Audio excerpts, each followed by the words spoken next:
Live on Sports Radio 102.9 FM The Game. It's time for Middays with Q.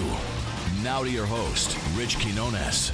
Good afternoon, everyone. 12 o'clock straight up on the East Coast. It is indeed a Thursday edition of Middays with Q, coming at you live inside the friendly confines of the Sports Radio 102.9 FM studios in conjunction with Coastal Sports Network, and of course, powered by ION TV. I'm your host, as always, Rich Quinones. Mi hermano, Angel Martinez, behind the glass, keeping us on the air, as always. 2 hours to play with on this 18th of July already. Where does the time go? Get in on the conversation, bring something to the table. 727-858-6650. The engagement has been fantastic, and we have certainly enjoyed it, and we appreciate all the feedback from the viewers and the listeners out there. And if we want to say Facebook land, Storybook land, IG land, Twitter land, X land, it does not matter. You guys are chiming in YouTube as well. Rich Q on Q Broad Street South. Busy show today. We're hoping in about 10 minutes to hear from professional fighter Logan Holler, who is part of also TCL down in the Florida region, has a really interesting backstory. And I kind of like to highlight some of those athletes and fighters. And we're going to do a lot of that going forward. And she's just extremely charismatic, and we'll have a little fun with her. I want to get into also today's second half of the baseball season, Q's picks later on, brought to you by our good friends over at Play It Again Sports in Jersey, in Deptford, New Jersey. And now, how about this? We're talking a little Bronny yesterday, and then he goes out and he balls a little bit. And can we just now take it for what it's worth and accept the fact? And I know it's painful for those out there to accept. I know it bothers some talking heads out there. I know it bothers the masses. But Caitlin Clark can flat out ball. She can flat out play. Sets the WNBA single game assist record last night. And listen, they lose. I get it. She had 19 dimes. She's unbelievable. And oh, by the way, $200 million broadcasting contract coming up for the WNBA. So we can sit, and you guys can hem and haw all you want and decide where you want to give or I guess you can say split up the accolades, right? Who does it go to? Who does it belong to? I understand it's a collective effort. But I can tell you this, like yesterday in passing, late last night, walking Kiki, and I see some of my neighbors are out there, and they're sitting outside because it's a nice day, and they got little handheld, their iPhones and whatnot. And I was like, what are you guys doing? They're like, we're watching our girl, Caitlin Clark. Like, people watch. Like, this is where we're at right now. You have to start to acknowledge that it's okay if female athletes, it's okay if women's professional sports is starting to make headway and starting to dominate and starting to just make money and revenue and ratings and eyeballs. Like, just embrace it. Like, honestly, embrace it. What's the big deal? I mean, we're so, I just don't understand sometimes. I think we are so programmed where we don't want to give credit. We want to ignore certain things, and if we give credit, it's almost taken like it's a sign of weakness, which I think is absolutely absurd, to be quite honest. Look what she's doing for the game. Look what she's doing for the game. Look at the ratings. Look at the money that's coming on. Just just accept it and move on. And there's great players in the league. There's exceptional players in the league. There's enough to go around for everyone. But we should, sometimes when you have a person or athlete or athletes burst onto the scene, instead of always questioning it, right? Instead of always trying to analyze it, instead of always trying to break it down, why can't we just sit back and enjoy it? Why can't, as fans, we just say, this is good? I mean, the WNBA is about to get a $200 million per year, okay? 200 per year. And now all of a sudden Union X are concerned, right? 200 million per year as part of the NBA's recently approved media rights deal. So it'll be an increase of around 140.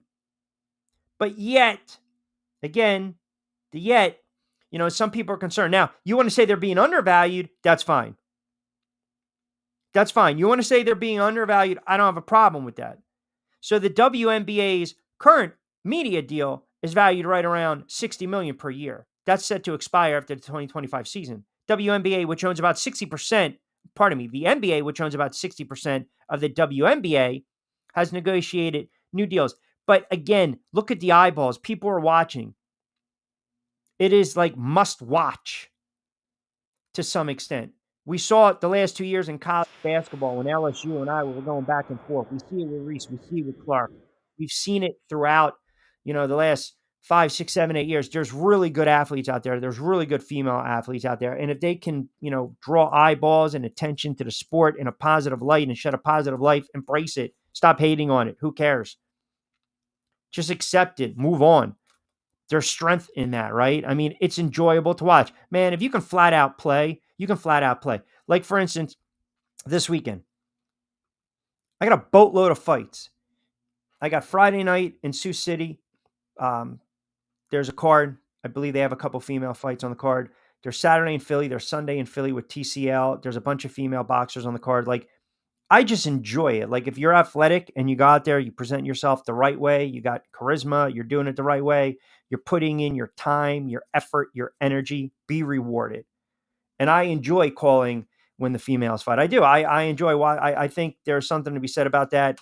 And it's extremely entertaining. But good for Caitlin Clark and good for the WNBA. Get the money, get the revenue, get the eyeballs, get the broadcasting rights, get the broadcasting deals. And ultimately, when you sit back in 5, 6, 7, 8 years, you don't need to just say, because it's one person. Well, she has a lot to do with it. And then obviously there's other athletes involved, other players involved in this. It should be a collaborative effort. That's why I believe you never, kick a gift horse in the mouth, right? Where the bread is buttered, so to speak. You can use any of the superlatives. Doesn't matter, where to bring home the bacon, where the doesn't, I don't care. Just get it right. Whatever the hell you guys want to use. So, all right, we're just starting to crank it up on a Thursday edition of Middays with Q right here on Sports Radio 102.9 FM. The Game, Southwest Florida's newest game in town. We are powered by Coastal Sports Network. And of course, on TV. Download the app. You can view us too. Check out the website, sr1029thegame.com. We'll take an early break. We're hoping to hear from Logan Holler on the other side. Of course, you out there, 727-858-6650, 727-858-6650. You can text in. You can call. We're all plastered over social media on X, on YouTube, on Facebook, on LinkedIn. We're all over the place on our YouTube channels, respectively. So we encourage you guys to chime in, comment, get in on the conversation, let your voice be heard. We will take you up to 2 o'clock straight up on this Thursday in late July, the 18th, 2024. Hi, folks. This is Gerard Moynihan of Moynihan Lumber, and I would like you to know that our company has been selling Andersen windows for over 60 years. See the complete line of Andersen windows at any of our 3 locations in North Reading, Beverly, or in Plastown, New Hampshire, or at MoynihanLumber.com. Hi, on Tampa Bay is the latest news, weather, and traffic for Pinellas, Pasco, Ellsboro, Hernando, and surrounding communities. Stay connected on X, Facebook, and their website, iontp.com. Ion Tampa Bay keeps you informed on breaking news as it happens. Southwest Florida's newest game in town. Sports Radio 102.9, the Game, powered by Ion Tampa Bay. We'll be right back. Adopt US Kids presents What to Expect When You're Expecting. A teenager. Learning the lingo.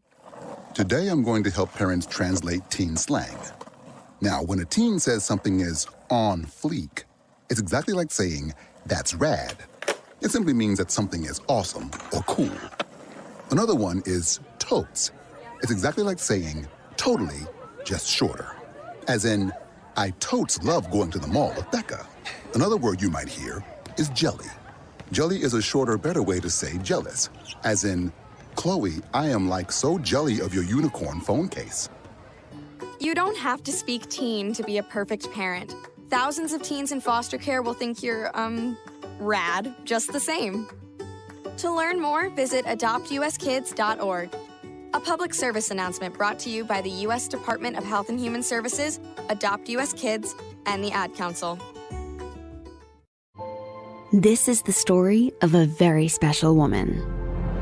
In a matter of seconds, she turned herself into a great mathematician or an entrepreneur.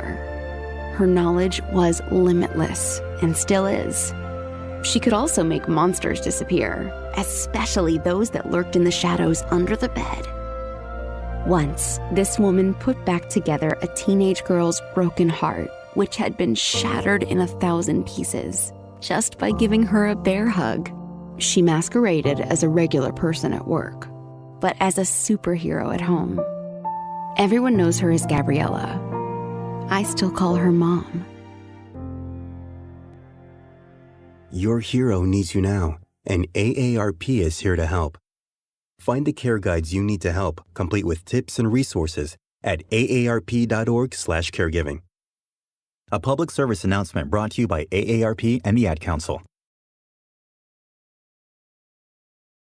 Download the Sports Radio 102.9 FM The Game app and tell your friends that Florida has a new leader in digital sports radio.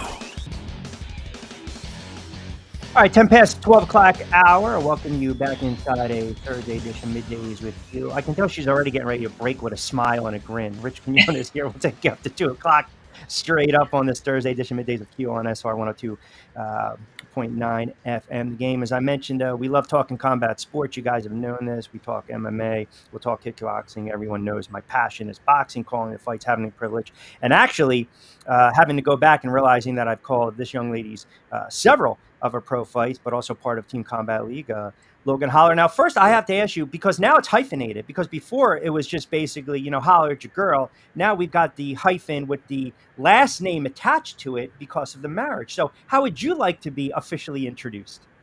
I still go by Logan Holler. I have it Silva on there. I got to get it legally changed. I haven't gone through that whole process yet. So Logan Holler is good. We got to keep it Holler. Yeah, you don't need to run that by anyone, but congratulations on that first and foremost. And thank you. It's funny, when I was talking to you, and I didn't know that you suffered that injury, because I was looking, we've got the quarterfinals coming up in TCL, and I pulled it up, and I'll get to that in a moment. But let's talk a little bit about where you at right now. You're for the record, you're shut down for the playoffs for the rest of the season for TCL? Yes. Yep.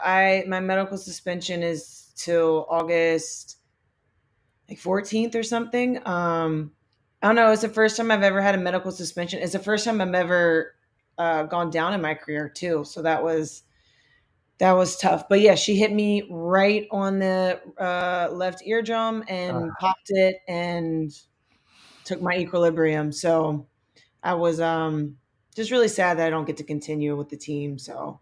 Well, here's the thing. I mean, I think you're an exception. I think you're a hell of a fighter, but I think the veteran type of leadership that you kind of bring into play with the team. I mean, I saw it resonate even when we were down there in Orlando and Miami, calling the fights, back up in Philly. And I think sometimes when a team kind of loses that leader that has a little juice, a little feistiness, a little passion, sometimes it can hurt a team. Now, you basically switched sides, so to speak, down in Florida when you started with TCL.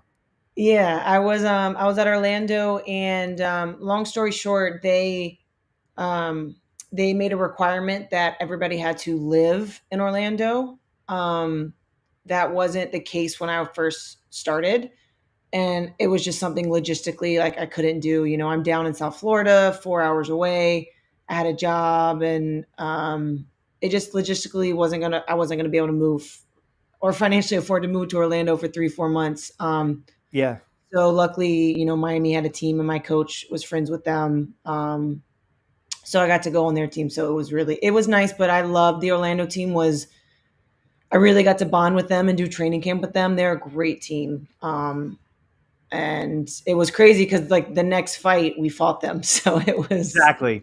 Yeah, it was a fun time. Yeah. No. Listen, I've had the pleasure of calling a lot of the fights this year. I'll be back in Philly, Saturday for Danny Garcia's card, and then Sunday for TCL for the quarterfinals as a pro middleweight 9-3-1. Now you're originally from Carolina, and then South Carolina. Yep. How many amateur fights did you have? I didn't have any. Wow. In South Carolina, you didn't have, you weren't required to have any to go pro. I know Florida, I think you're required. When I first started my career, I could never get matched at any of the amateur cards. I was a lot bigger. I was fighting, I think, at like 180. I was a lot bigger. And it just wasn't big in South Carolina, North Carolina. MMA is a little bit bigger down there, or up there, I should say, since I'm in Florida. I just couldn't get matched. So my promoter at the time, was like, let's just turn you pro and just start really slow. So I've been learning on the job ever since. And that's, one reason why I was excited about TCL, because I was like, I lack experience. So the more time in the ring I can get, the better. Yeah, that's a good point you bring up, because a lot of times, and I mentioned this, right? We've seen over the last several years, and it's funny, I have to kind of chuckle to myself or with my contemporaries, because I'm like, whoa. I was covering women's boxing, female boxing 10 plus years ago with Yeah. fighters, when the Alicia Napoleons, the Heather Hardys, the Melissa St. Villes, the Ronica Jeffries, when they were basically cutting their friggin' teeth and making their bones, right? So to speak. Like I Yeah. called Christina Cruz making those runs in the Golden Gloves in New York. And I've always had an affinity and appreciation for what you guys do and have done and will continue to do for the sport. But now you're really starting to see, right, the influx, the movement, if you will, when it comes to the female fight game. And I think that's kind of the uniqueness with TCL, because it's tough enough to try to get fights, right? Now you have Yeah. an opportunity for 2, or in some cases 3-minute rounds, which we'll get into a moment, and bank a little money. Whereas maybe on local cards, depending upon where you are, as you mentioned in Florida, maybe you're only going to get 2 fights in 6 months, in 7 months, right? Yeah. That's what I really liked about TCL too, is the experience, but also guaranteed fights every week. I was like even thinking about that mid-season. I was like, man, I don't want to go back to the grind of when's the next fight? When's the next fight? Because it's just, you get a fight finally.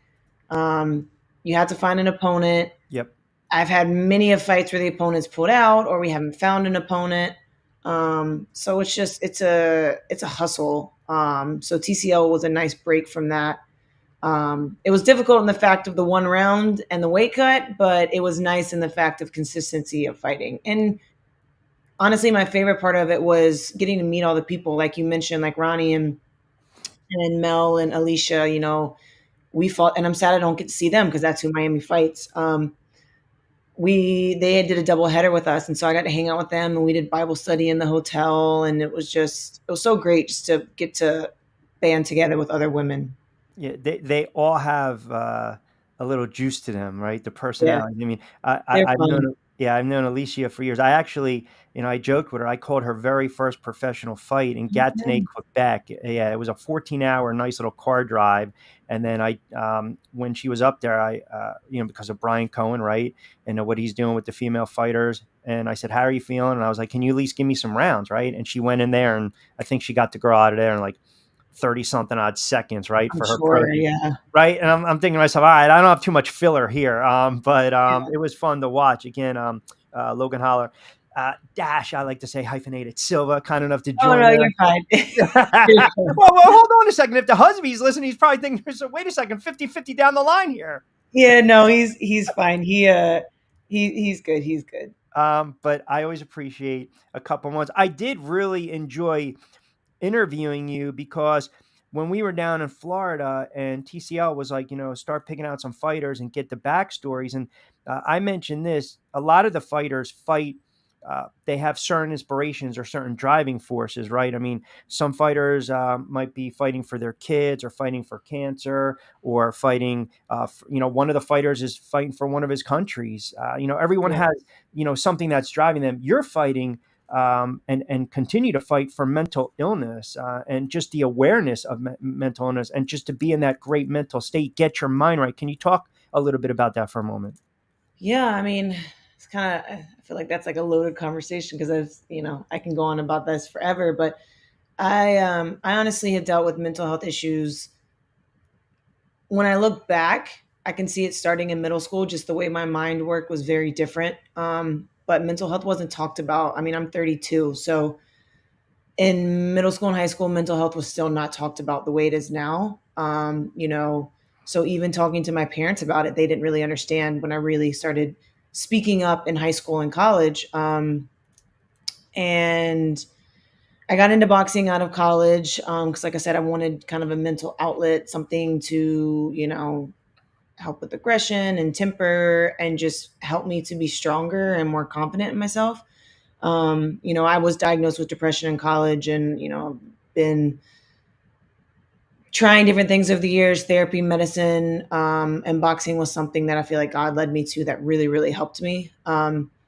It did become a double-edged sword though, because as an athlete my whole life, you know, there's a lot that comes with being an athlete and comes with trying to be perfect and the pressure and winning. And there's also, you know, that side that comes with it. So it's been a little tough in that aspect, because also a sport that you love becomes business, you know, and business takes the love out of it a little bit. That happened with me. You know, I grew up riding horses my whole life, and I rode for University of South Carolina. And just like they say, when you get to college or you get to NFL or anything like that, a lot of it becomes a business and it takes the love out of it. And that's kind of where I've been with boxing lately, which has been a struggle. But yeah, I'm a suicide survivor. I've had, you know, long story short, a lot of dark times over the years, but, you know, I'm a Christian and I've had faith in God, and I know he's kept me around for a reason. And I know, you know, that's why I've been more open about talking about it. It's the first thing I'll talk about. I used to be embarrassed because, you know, it was taboo to talk about mental health. But if I could just help, I know everybody says this, but if I could just help one person to let them know they're not alone, and that the things that I deal with and the stories that I tell and the situations that I've been through, if that can help somebody, like, I'm doing my job, like I'm using the platform God gave me to help with mental health. It's still a daily struggle. I will deal with it my whole life. And I have things in place. You know, I have a great therapist, a sports therapist, Anne, who's been great. I've been on medicine for years. But it's a roller coaster. You know, like I said, it's something that I'll deal with my whole life. I used to think that I want to beat this, I want to cure it, but mental health is something you'll always deal with, and everybody does in some aspect. But I'm just glad that it's being, you know, like with Simone Biles and stuff like that. I'm glad that athletes are speaking out, because it is the case of, you have a physical injury, you're out for 2 to 3 weeks. People don't understand that a mental injury is, you know, it's the same, and it can lead to a lot of destruction. I've seen it. So like I said, I could go on about this forever. No, it's all the things I've been through, a couple points that you bring up, and I mentioned it the other day on my show. I said, I think sometimes there are athletes out there where they don't want to be accountable for their actions. And I have a problem with them going that route, using that as a crutch, to be quite honest. Like, there's a point where, you know, like, we've had family and friends, and Not Bland chimes in. I was like that too. Want to talk about it. Suffered in silence for years. I deal with it my whole life as well. Thanks for sharing. And no, that's, I mean, it's fantastic stuff that you're giving us. But I don't, you know, we've all had rock bottom moments, right? When people are like, you're not depressed. Well, you can't really tell me how I feel, right? Yeah. You know, well, you're still functioning, you're getting up, you're working out, you're going to work. That doesn't matter. They don't know what falls into our mind in the beginning of the morning, right? During the day, during the night. And for you, and again, if you want it, you know, it's your floor right now. When was that point where you kind of hit that point and you're like, okay, I guess if I think of someone who wanted to take it to that step where this is it, I have no out. The pain is just too much. Yeah. You know, if it's too hurtful to bring up. No, I can. When did that point that, you know, that it just that? You know, I'm an open book. You know, there is such thing as functional depression. So that's why people say, like, check on your strong friend. You may never know what someone's going through, what they're feeling, especially men. You know, men, the highest suicide rate is men. And they're taught, at least, you know, coming from my Southern background in South Carolina, the men were taught to be strong, take care of the women, and be quiet about their feelings. You know, my dad was 85 when he passed, so he had me at a lot later age. And that was very much his generation. When we talked about mental health, he was very, you know, as a man, like, we don't talk about that. We don't, you know, we put on a strong face. And I think that's so hard. For me, you know, I try to be very self-aware. So I know, like, when a storm is coming, or when I can feel something on the horizon. I think the first time I really, I've actually, you know, 2 times in my life, I've really attempted and was really set out for doing that. For me, it was I never was a planner, like plan ahead. For me, it was a very spur of the moment. Like I just, like you said, it's not that we don't want to be alive. It's that we just want the pain to stop. You know, I want to live. I want to be happy. I want to enjoy life. I want to, all of that, but the pain just gets so great. For me, the first time was after COVID. I lived in Florida by myself. All my family's in South Carolina. I won't go into exactly the situations, but I had a couple things happen to me in boxing, in other areas of life, but boxing too, and a couple people that I really cared for and loved really, really hurt me, I guess. And I think a lot of things just snowballed together. And for me, it was a very quick, like it was a morning. It was very on the spot. Like I'm done. I can't do this. I obviously wasn't successful, and immediately called my mom in South Carolina and was like, I can't do this anymore. I don't know what to do. And my mom and dad are great. And she flew out, and we just went through, getting a therapist. And I wasn't on medicine at the time, and I never wanted to try medicine. And I never I'm not a doctor. So, whatever works for you, works for you. Some people don't use medicine, some do. I was always scared to use medicine because I didn't ever want to rely on anything. And I was scared that if the medicine didn't work, that was my last chance. Like that was the last thing. And if that didn't work, like I was going to live with this. And one day I was going to be gone. So for me, I don't know if that kind of answers your questions, but for me, it's kind of like a really, really, really high panic attack, like times a million, to where I just can't, I don't know. It's just like you kind of black out. For me, like I kind of blacked out, and I was like, this is it. Like I'm done. And that was the second time that it happened. That was the same kind of thing. There were some situations that happened external that fed into the internal mind. And it was a quick decision, and I was just like, I'm done. I can't do it anymore. Without like going into too much detail, I don't know if that answers your question. I know everybody's a little different, but our minds also work very different. It's something I've had to talk to my husband about a lot too, because he didn't really understand it, and he's done a good job of, since we've been married, of understanding mental health and knowing what he needs to do as a partner. And it's very hard because he knows my mind works very different. But a lot of it is I can't control a lot of the thoughts in my head. I can't control my mind. I can't control my emotions. And I've always said there's like two Logans. There's the Logan that's good and knows how good life is and the plans God has for me. And then there's, as a Christian, there's, the devil that's like, you're worthless. You're nothing. You're not enough. The world doesn't need you. And unfortunately, that negative voice wins a lot of the time, so that's kind of the gist. But like you said, it's not that we don't want to be unalived anymore. We just want the pain to stop. And sometimes it's just too overwhelming.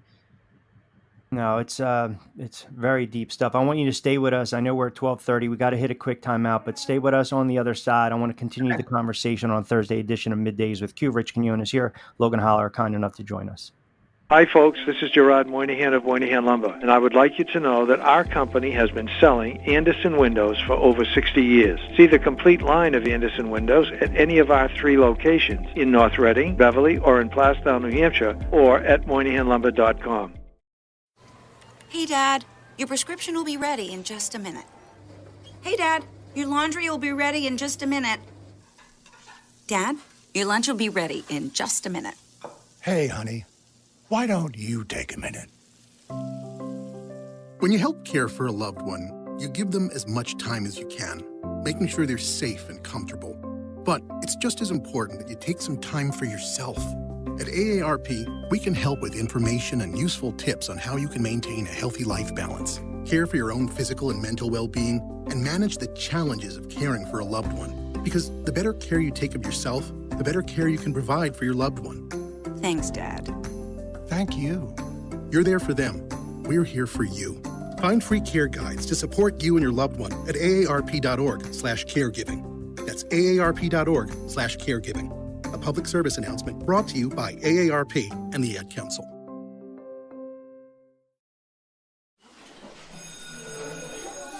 All right, class.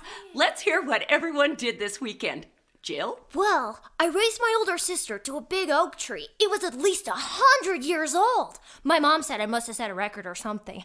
And then we went down by a stream and perched up on this huge rock and saw all of these little minnows swimming around way below us. And then I rescued my little brother from an evil slug king who was guarding him at the bush fortress. And my sister and I brought him back to our super twig fort for safety. And then we all laid out and told stories until it got dark. And the Big Dipper led us all the way home. Wow. Awesome. Where were you, Jill? Yeah. We went to the forest. It's not that far away. Anyone want to come this weekend? Ask your parents to take you and your friends to the forest this week and find the fun, adventurous you. It's closer than you think. Check out discovertheforest.org. Brought to you by the U.S. Forest Service and the Ad Council. Welcome back to Middays with Q. Here's Q. All right, welcome back, everyone. 35 past the 12 o'clock hour on the East Coast. Rich Quinones here. Logan Holla, kind enough to join us, and really some very deep stuff. Not so bland. Not bland. I keep saying not so bland. It's not bland. I mean, maybe when you put you don't put salt on your steak, it's not so bland. But chimes in, and we appreciate the text. That's great to have the support. Still here because my wife had friends that saw me spiraling out of control and watched me crash and burn. And I think a couple things that I was jotting down when you were talking. I look at a couple things, like with men, right? Depending upon the background or how we're raised or the cultural or the ethnicity or where it is taboo. Like we don't want to show that sign of weakness, right? But sometimes you just get to a point where you're just like, all I need is someone to talk to, or I need a hug, or I need someone to say, "You okay? Is there something I can do for you?" And I think sometimes, being a female, obviously I can't speak to that, but I also think there's men, we have the ego. And I think sometimes with the female, maybe it strikes you guys as perhaps a sign of a weakness, or the ego comes into play where you're like, hey, I'm tough enough. I'll just deal with it. But man, when you get to that point and you realize I need people to talk to, you have to surround yourself, not with just people, but the right people, the people that are going to give you a hand up. They're going to lift you up. They're not going to keep you down. And it sounds as though you are doing that. You've done that. The boxing, the outlet, I don't know how many fighters have told me it's an outlet. It's an outlet, right? It keeps me off the street. Yeah, it keeps me out of the gutter. It keeps me out of jail. It keeps me off the corner. I can now punch someone and get paid to do it. And, Angel, our CEO, texted me a great question. He was wondering if it, the battling that and trying to thrive through it, has it ever affected you prior to a fight, leading up to a fight, training for a fight? Can you separate the two, or sometimes do the nerves, the anxiety, does it start to come into play? No, it affects me a lot. That's honestly the past couple of years what I've really been struggling with. I've had a rough couple years in my career lately, and my main goal was to kind of conquer my mental health when it came to the ring. I really struggle with it in the ring. And that's, again, one reason why I was excited about TCL, to get some more experience, to get in the ring. The 1 round thing is tougher than people think. I'm not a 1 round fighter. I usually don't even do great in my first round of sparring and fighting. So I was excited to get in there and try to work on that.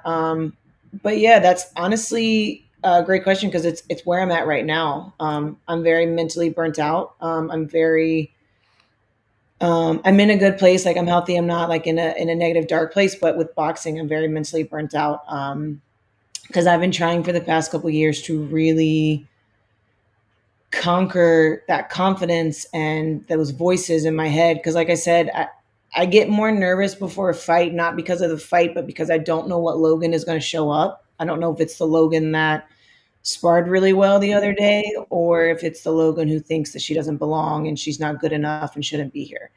And I noticed, throughout TCL, there were some rounds where I felt like, oh, I'm conquering this, I'm doing it. Then there were some rounds where it was like, oh, that mental struggle's back. So yeah, it's very prevalent right now. And it's kind of gotten to the point of, I'm at a crossroads right now of what I want to do, just because my mental health is struggling when it comes more to boxing. I've gotten a better grasp on it on life and Right. and everything, but that's always been my biggest struggle in the ring is confidence and trusting myself and knowing I have the ability. I have an amazing trainer, Derek Santos, up in Boca Raton. I love him. And I have great people, like you said, I have great people around me. I have Maureen Shea, who was a veteran, who was a world champion. $1 million baby. Yeah. Yeah, she actually is the one who helped me move to Florida. She's been amazing, and having people like Alicia, like we talked about. And that's something I always tell people too, if they ever ask me, what's the best advice you can give for mental health? And I was like, find one person.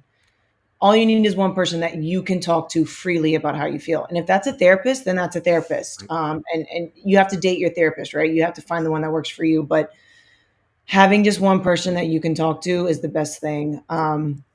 But yeah, boxing's been a struggle lately. And that was that was another reason why I really wanted to get into TCL, because I was like, okay, it's one round.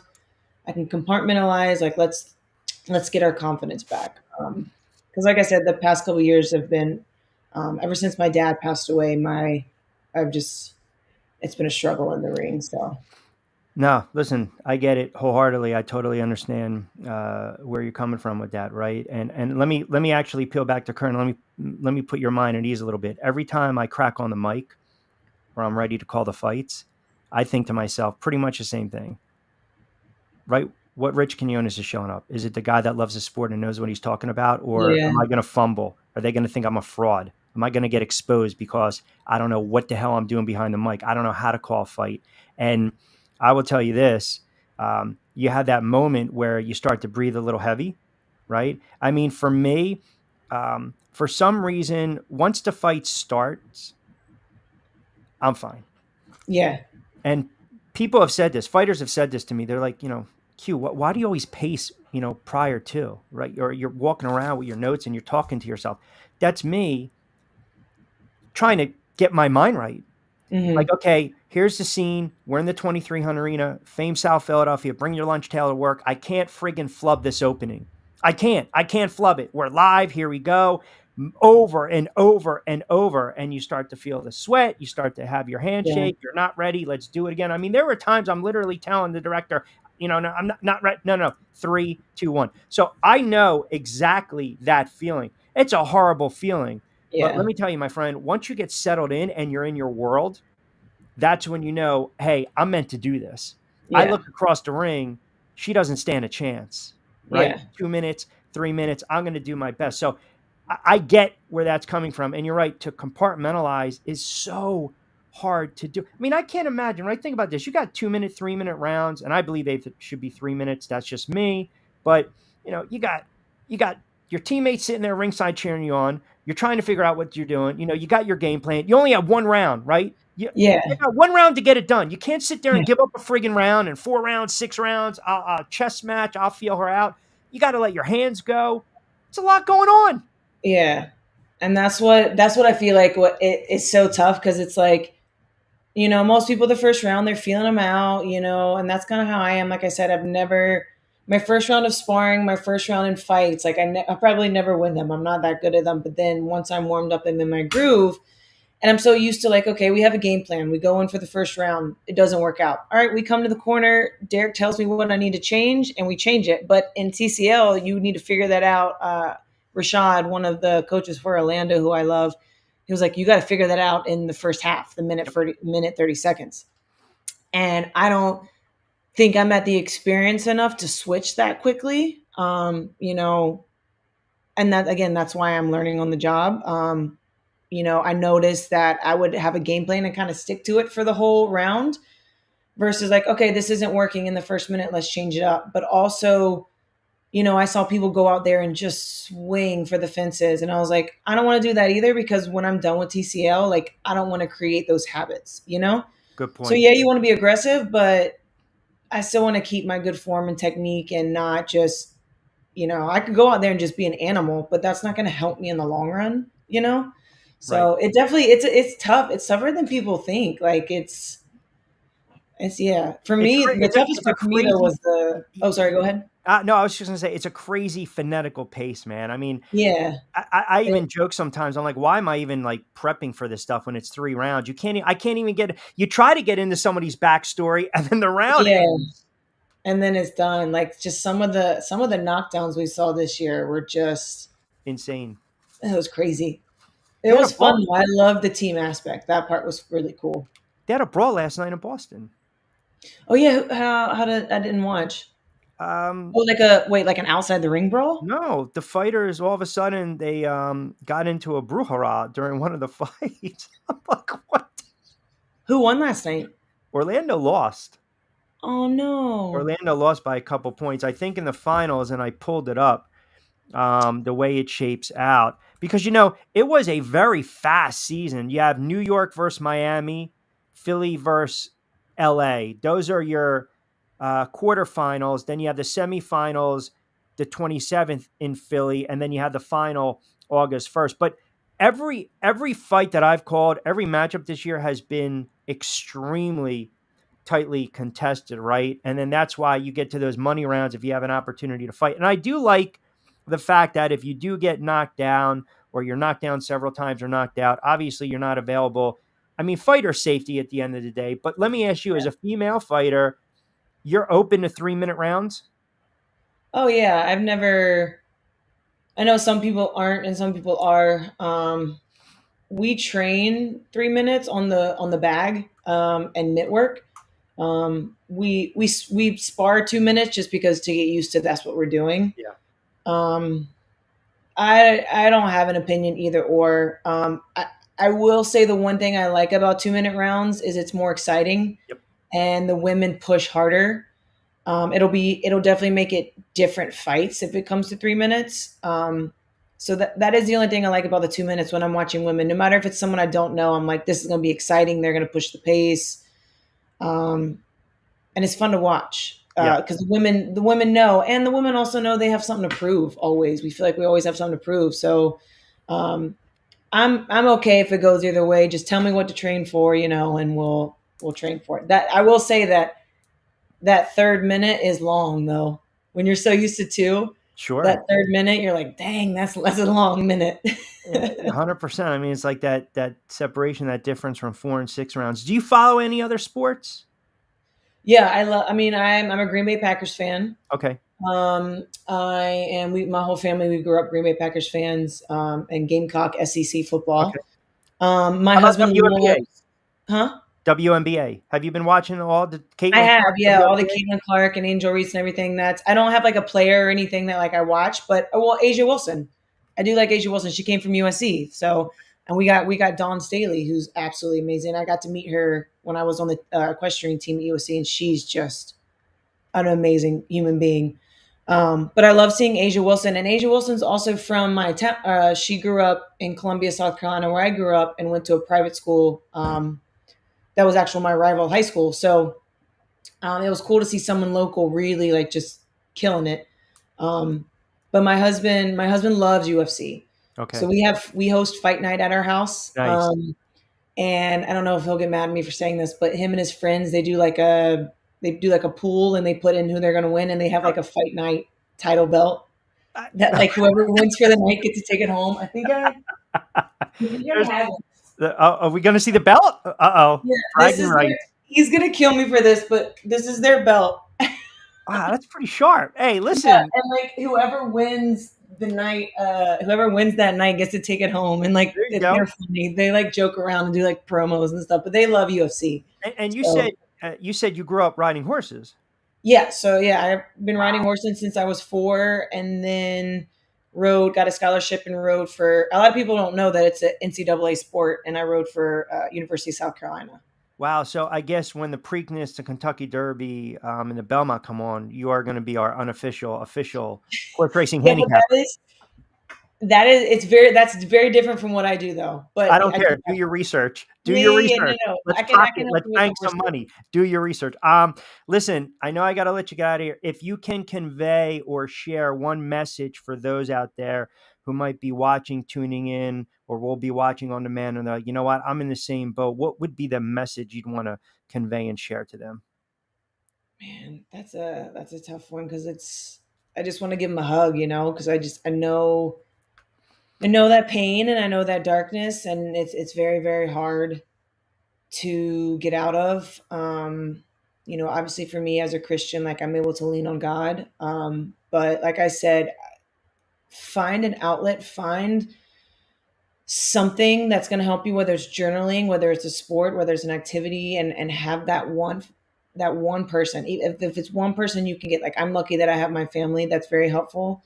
But through it all and like looking back at everything I've been through, I can honestly say even the times I didn't believe this, life is beautiful.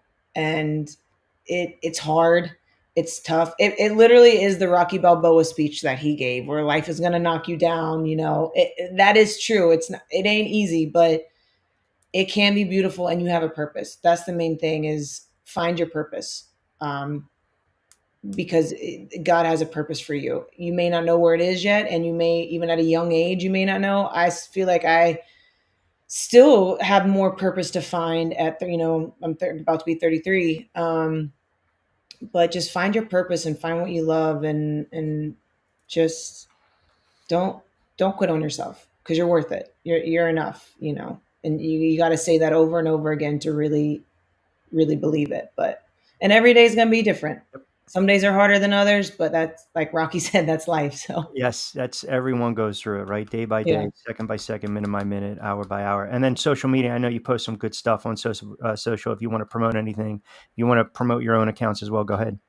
Promoting TCL. I'm surprised you didn't ask me who you thought was going to win the whole thing. Listen, hold on a second. I wanted to tell your story. Now, are you going to give me an objective answer? No. Well, that's what. Okay. I already knew that already. Okay, so let me hold on a second. Who's going to win it all? Miami. But what about Philadelphia? They're stacked. So is Miami.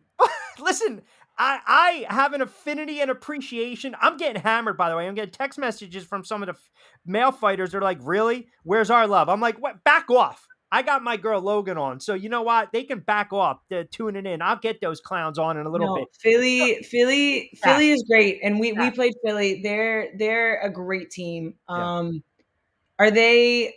Miami plays New York. Does Miami, if Miami were to beat New York? Well, New York's a great team too. Every team that we played is good. Like, I think Miami beats New York. But here's the thing: I think Miami has to get through the middle rounds, have a good lead for the money rounds, and they have a little wiggle room. I think Philadelphia, I don't want to say they're going to smoke Vegas, because I know right now Vegas fighters are watching this as we speak, and they're going to hammer me on Sunday when I see them to call the fight. Everybody's a great team. Just say that.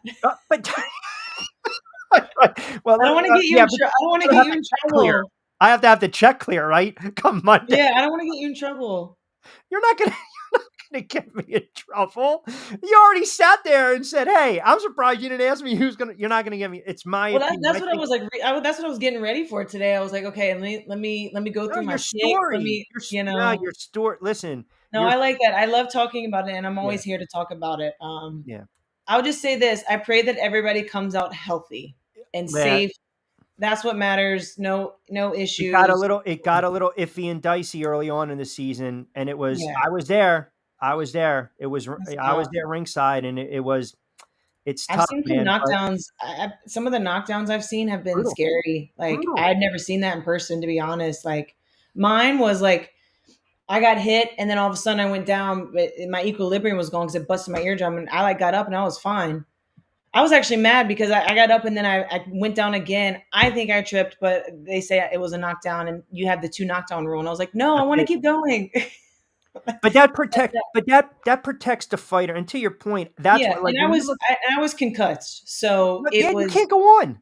Yeah, but as a fighter, you're like, of course you do. It's the ego. But I'll tell you this: the way Philly lays it out, and being a New York guy, it pains me to even say this, but the way Philly lays it out, the money rounds when they've got Albright and they've got DeWetchko and they've got Rob, they got the veterans guy, the heavy. It just almost sets up where you really have to have a big lead, right? Because what happens is, if I'm out there and I'm like, hey man, I got to play catch up and try to go for the knockout and get the points, and all of a sudden I get caught. Now you're putting your team in trouble. That's why it is a team concept. You have to fight unselfish. Yeah. And I feel like Philly, they've had a lot of fights. So I feel like their experience is very high. I feel like Vegas didn't have as many fights, which I think gives you the edge. The more fights, the more groove you are with your team. So I think it's going to be really, really interesting. All the teams that are in it are great. I was pulling for Orlando to win. Just, bias again. But listen, Chino's a great guy. I mean, Chino Rivas, it's a very good team. Miami's a very good team, talented team, stacked. And I say this, and I do get in trouble for saying this on the air, but even though the fights are in the 2300 Arena in Philadelphia, you have to get a lead, man. You cannot leave anything up to chance. It's just how it is. People don't like when I say it. I say it on the local circuit. No, it's true. Right? It's true. And no, you're right. So I'm excited. It's all Sunday, right? Yeah, so it will be Sunday. We're looking at a 3 p.m. start, and then it's a double dip, 3 p.m. and then 5:30, and then typically, we'll broadcast on YouTube the launch rounds for free, and then you have to go to the, I don't know if they give you guys access. You might have to pay for it. No, I paid for like this. Right. Like, so I have it. Yeah. Go. What do you got, Angel? Go ahead, Angel. Go ahead. All right. Logan, first of all, thanks for coming on the show. Thank you for sharing your story. I can relate back in 2017. I'll have to tell you about that another time. But I wanted to ask a quick question because as a boxer, and you talked about because of when you're getting ready to go to the ring, you're training, right? It can develop either having a good day, bad day. I'm wondering the only reason why I kind of thought about this, when we were at Radio Row in Vegas in February, we had a power slap champion that came to speak to us. And what she had mentioned was she had gone through depression because of her husband. Her husband really had brought her world down, was very abusive. And she didn't know where to turn to and where to go. And then the one day someone said, why don't you just slap him? And she said, if he was in front of me, I actually would. And then someone else had heard her say that. And they said, well, why don't you come down to Florida and we'll teach you how to slap somebody. So it was kind of like a makeshift room where you just go in and you talk to people, stuff like that. Well, come to find out there was an actual power slap. This when it first kind of kicked off. And they said, listen, I think you should train to be an athlete. She says, I've never trained before. What do I know? She says, yeah, but you have all this anger and rage and stuff built inside of you, which she said she didn't, but the guy was trying to bring everything that she had experienced. So she said the first time she stepped into the ring, the first hit that she got was all right, I'm here and I got hit, but they didn't knock me down. And she looked over at her trainer and said, what am I supposed to do? And he said, he pointed at her, looked at her and says, think about your husband. And so she said the first time she wailed back and came across, the other athlete was still standing there. So then they came back for the second power slap. And the trainer said, no, think of your husband. And she said at that moment, everything that the depression, the rage, the whole 9 yards, when she went back, she says every single part of that rage and depression came across her hand and hit the girl to the point. Then she felt like, wow, this worked. And then she looked over like, oh my God, she's out. So she felt good because she was able to get through those emotions. But then the different emotion was, oh my God, I just knocked this girl out. So would it ever be one of those things that even though you're in the boxing realm, would slap boxing ever enter your realm of the athletic world, and you think, hey, you know what? If I have kind of a bad moment, maybe slapping somebody make it a little bit better. Another outlet. Yeah. I don't know. I mean, that's a good question because there's so many new sports out there. I mean, I've been asked to do bare knuckle fighting before. I don't know if I'm ready for that one yet, but yeah, I mean, I'm open to it. I love that. That's something that's helped me too with my depression is having something to work for and having a reason to get up every morning and fight for something. One of my most recent fights, I literally took it only because I was in such a bad depression that I needed training camp. I didn't need the fight. I didn't care about the fight. I needed training camp. Was that pro fight or TCL? Was that pro fight? Pro fight. a pro fight. That wasn't the fight against Olivia Grillo, was it? No. That was no. It was the Hannah Rankin fight. Okay. Hannah Rankin had called me to fight right before my wedding, and I was like, great. But I was in a really bad place. I was suicidal then, and I was in a bad depression, and I was like, I need training camp. I need a reason to get up every day and fight and train and be around people and not stay in bed all day and eat what I want. Like, I need that discipline. Because I didn't want to fight right before my wedding. I wanted to kind of enjoy my wedding, but it was a big opportunity. And like I said, I was like, I don't even care win or lose about this fight. If I don't have a training camp, or if I don't have something to keep me regulated, like, I was going to be in a darker place. I was very suicidal at that time. So the Olivia Guerrero fight, my dad had passed, and that was my first fight before. And that was I was very, very out of it. You were very, I called that fight. You were extremely tentative and sluggish. Oh, I blacked out on that fight. Yeah. I don't remember that fight. That was 100% me being, the wrong Logan that showed up. I wasn't in a good place with my surroundings. I'll just say that. And congrats to Olivia. But I just didn't show up. I was just, that was the start of my like downward spiral for a while. And it kept going until honestly, kind of recently, it's been getting better. But that's when you have to really be careful. Like, I know you follow the sport, but like, for instance, Ryan Garcia. Yeah. He's a talented kid. He's a good looking kid. He's a charismatic kid.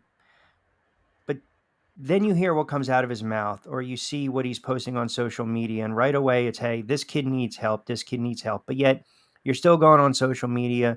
You're still saying some things that are just really off the board. Like, just, you shouldn't be talking like this. You shouldn't. If you think like this, then you've got some issues. But then where does it go to? I feel as though, because social media is such a cesspool, it's like people want to feed into that and keep baiting and baiting and baiting, and just give them, throw gasoline on a friggin' fire that's about to just burn the whole friggin' house down. But a kid like that, again, everyone has a backstory, right? But you can tell by looking, at the hands, who's soft, who's hard, right? Who's been through it, so to speak, in life. And he's still relatively young. He's making millions of dollars, and maybe that's coming to his, getting to his head. Maybe he's just having fun with it. But I look at him and I see a young man that is just going down this path of utter destruction. And yet the masses want to feed into this because it's enjoyable to them. And I'm like, man, someone's got to pull this kid to the side and say, enough is enough. Well, I think that's like, any athlete, I saw it a lot in college where these kids, these football players that had absolutely nothing, go to the NFL and they have all this new stuff and they have just yes men around them. Now, I obviously don't know Ryan's situation and I don't know the people around him, so I don't want to speak on that. But I will say, for people in the public eye, and especially athletes, and I've seen it firsthand with people that I knew, they just don't, the people who have a smaller group who are willing to say, no, that's not okay. Like, I think that is a lot of the problem, is there's just people that just leech off the people. It's a paycheck to them. They don't care about their well-being. And I hope that's not the case for Ryan. Cause I know he's talked about his mental health and being affected by it, but it's the people you surround yourself with. Yep. And I think, like I said, I've seen it with so many athletes coming out of college. And unfortunately, I miss the days when I was growing up and like we had MySpace and like that was it. Like it was the best. But I take breaks from social media all the time. You have to. I have to. When I start to feel negative, I will get off my social medias and I will not look when I feel like it's starting to take me down, which you have to sometimes. Yeah. And now, ready? That's a horrible segue. I was about to say, hey, do me a favor, promote your Instagram. Yeah. See, I don't even know. I think you had it up there. I don't even know what my Instagram is. Hold on a second. Let me do the work for you. It's L Holler 22. There you go. Yeah. As she says, holler at your girl.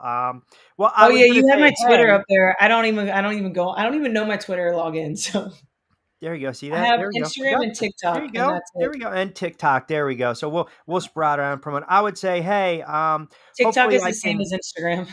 Well, I was gonna say, listen, we got to get you back on, right, with the finals and to preview the Yeah, finals. we'll have to. But by my comments today, you putting me on the spot. Who knows if I'm gonna be behind the mic on Sunday? I'm just messing with you. Stop it. Hey, listen. No, I don't want to get you in trouble. You're in a, like it's tough to find. I told this to Dewey. It's tough to find good people in the boxing industry, but boxing industry as well. So it's nice when you meet a good soul like yourself. So I I appreciate everything you do. No, listen, you're fantastic. I have the utmost respect for you guys. I love you guys to death. I just, the group, these female fighters, and you guys got a lot of charisma, you got a lot of character, but you have a lot of heart. And I appreciate if somebody has been kicked and punched and knocked down, and you just continue to get back up. That's the only thing it's not even advice. And I say this ad nauseum to people. Stay the course. Yeah. Just Stay the trust the course. process. That's it. Stay the course, because eventually you get through the rough patches, you get through the rough seas, you got blue skies, you got the sun, you got the water ahead, and you've got so much to look forward to. And listen, you're a hell of a fighter, but your calling might be this when it's all said and done, right? Yeah. Preaching, getting that message out, conveying that message. And if you want to beat people up for a living and make some money, you can do that as well, right? No, But maybe I'll get behind the mic with you one day. are you kidding me? Let me just talk. I'd rather just talk and not get hit in the head. Hey, go listen. You have Angel, listen, yeah, let's go. No. What I'm gonna say is when I make the trek down there and we're doing fights, yes, I will make a call for you to be my blow I by would love blow, to be there.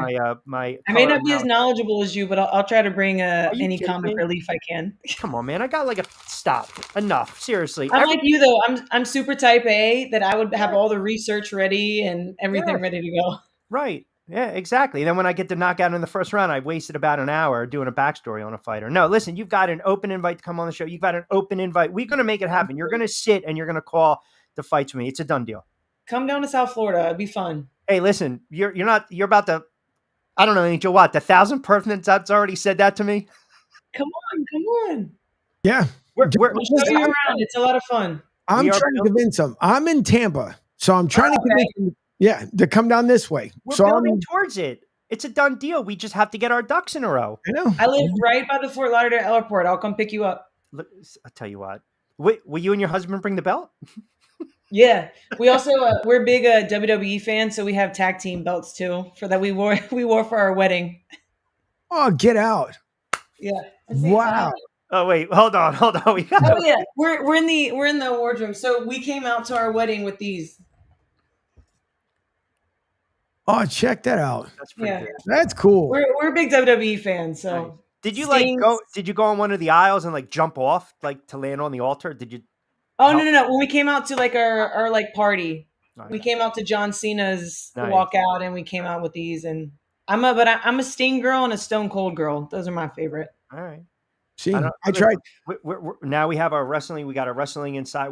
I think We'll have to do that was my dream. My dream was to be in WWE before Really? boxing. We can get into that in another Angel, podcast. we I might wanna have keep our it- official, unofficial correspondent. Yep, we do. I think so. We're gonna have to work something out. Signed deal. All All I'm right. excited. Yeah. All right, listen. Can I get a holler at your girl? Can I get one of those before I let you get out of here? You want gave me to that say on- holler at your girl? Yeah, when I interviewed you, that was your quick sign off when we were down in Florida. I was Did like, I say "Good luck holler at tonight." your girl? Did I say that? Yeah, I was like, good luck tonight. You're like, holler at your girl.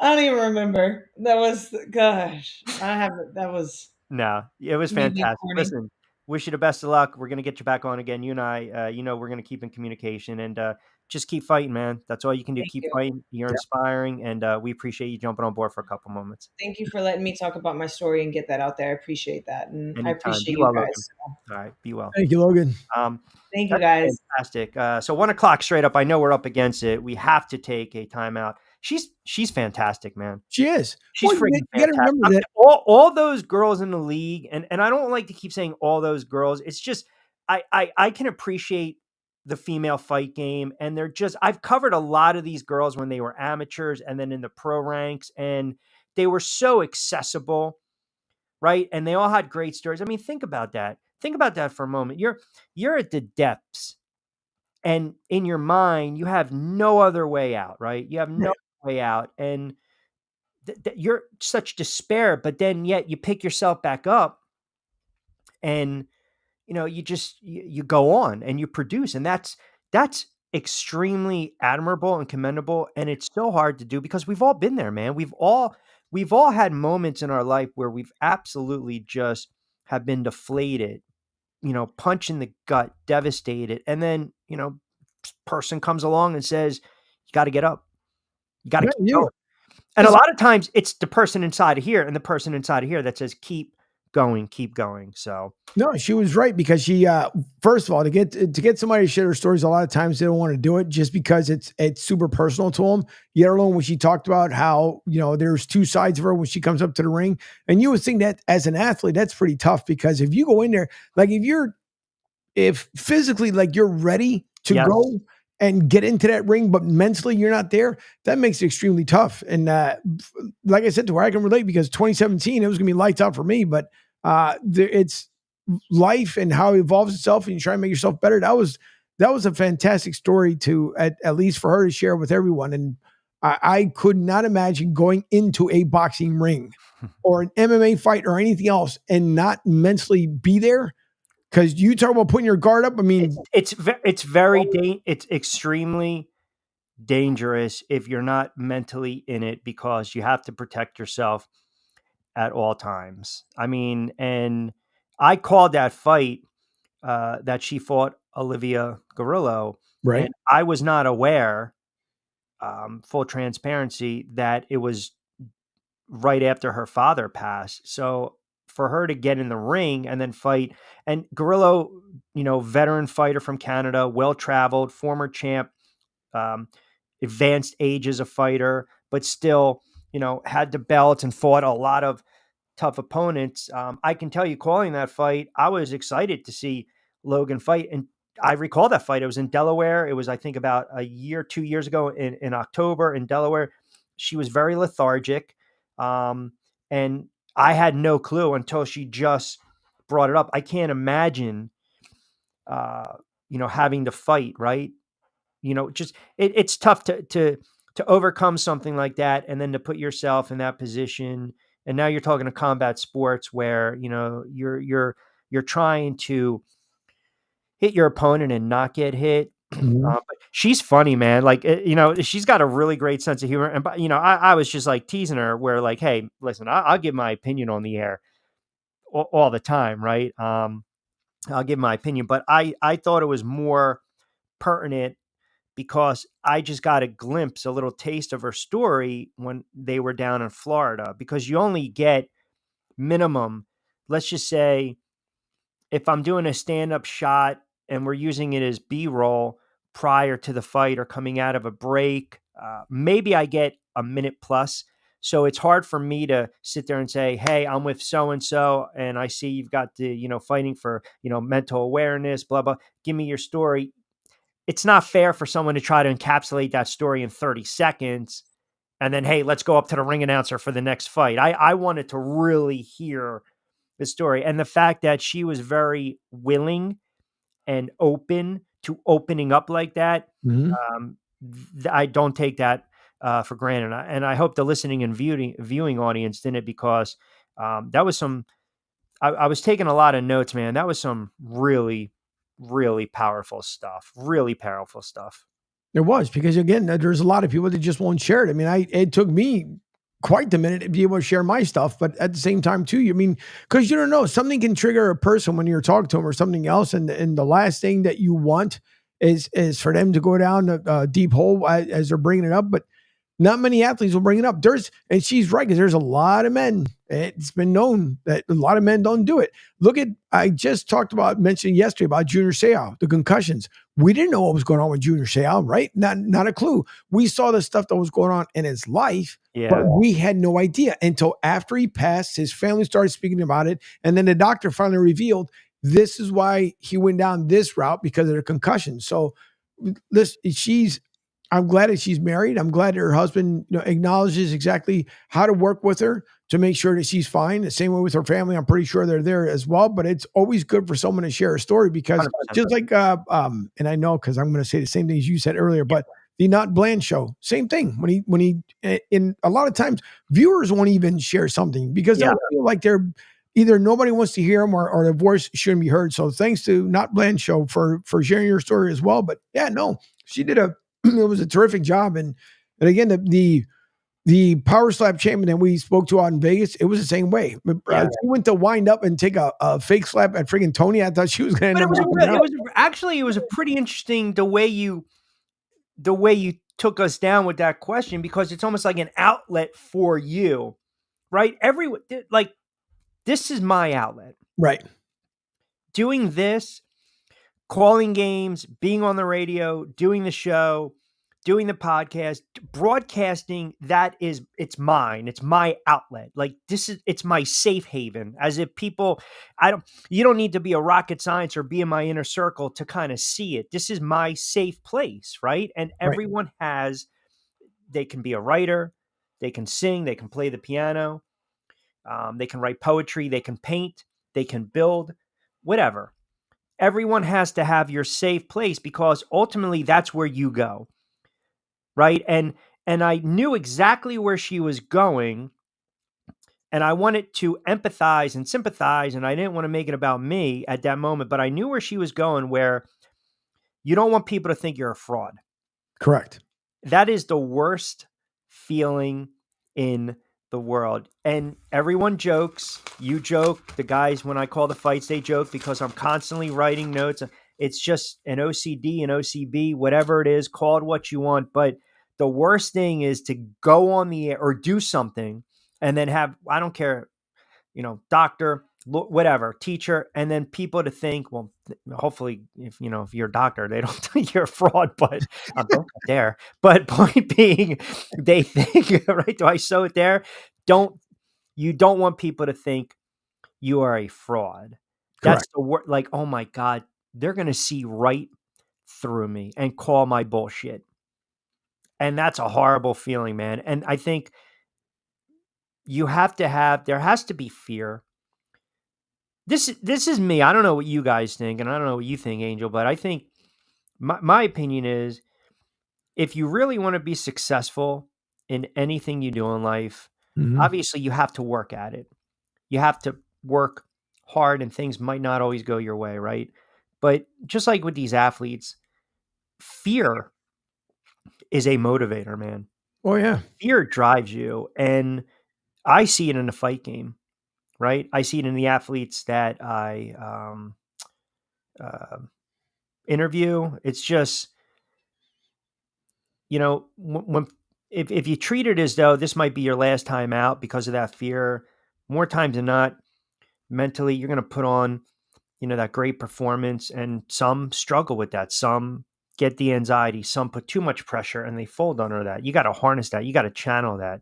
But everything she was saying, it's almost as though like sometimes you're looking in the mirror, or you're saying this is extremely familiar, right? What's coming out of somebody's mouth. But I think it takes a lot of courage and strength to kind of share the stories that she did. And I enjoyed it. It was a good segment. No, it does. It does take a lot. It's the same way. I mean, first of all, I've seen you in action when you're calling the basketball games. I think that's when you're probably the most, I think, attentive / anal when it comes down to it, because of how you know exactly what you want to say, how it comes out, and then the raw form of you calling the games. It's the best ever because we're getting Q. We're getting you as a broadcaster, you as a person. That's the best part about it. Yeah. The other thing is, and you talk about fear, is the same way when you used to jump out of the military, out of an airplane. Same way, you got that fear is what kept you alive. And it's no different than putting this together, putting a network together. The fear is that something goes horrifically wrong and then you look dumb. And you're right, because the last thing you want to do is be in front of a mic, in front of a camera, and then you say something that's not completely true, and then people call you out, and the first words they hear is fraud. Forget about it. Well, I can tell you this. You jumping out of an airplane kind of dwarfs me calling a fight behind a mic. I think there's a little more pressure with what you're doing than I'm doing. All right, 16 past the 1 o'clock hour. Good stuff with the text messages, 727-858-6650. I want to get in on the other side. I know we're up against it. We're a little behind on the break. But I definitely want to get into a couple things.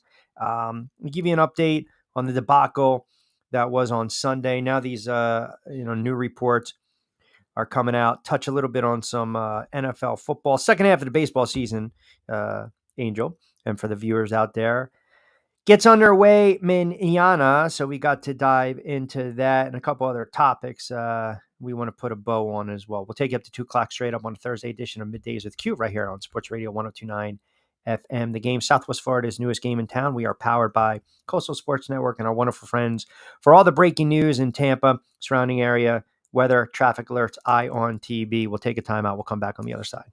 Hi, folks. This is Gerard Moynihan of Moynihan Lumber, and I would like you to know that our company has been selling Anderson windows for over 60 years. See the complete line of Anderson windows at any of our 3 locations in North Reading, Beverly, or in Plastown, New Hampshire, or at MoynihanLumber.com. Ion Tampa Bay is the latest news, weather, and traffic for Pinellas, Pasco, Ellsboro, Hernando, and surrounding communities. Stay connected on X, Facebook, and their website, iontp.com. Ion Tampa Bay keeps you informed on breaking news as it happens. Southwest Florida's newest game in town. Sports Radio 102.9, the game powered by Ion Tampa Bay. We'll be right back.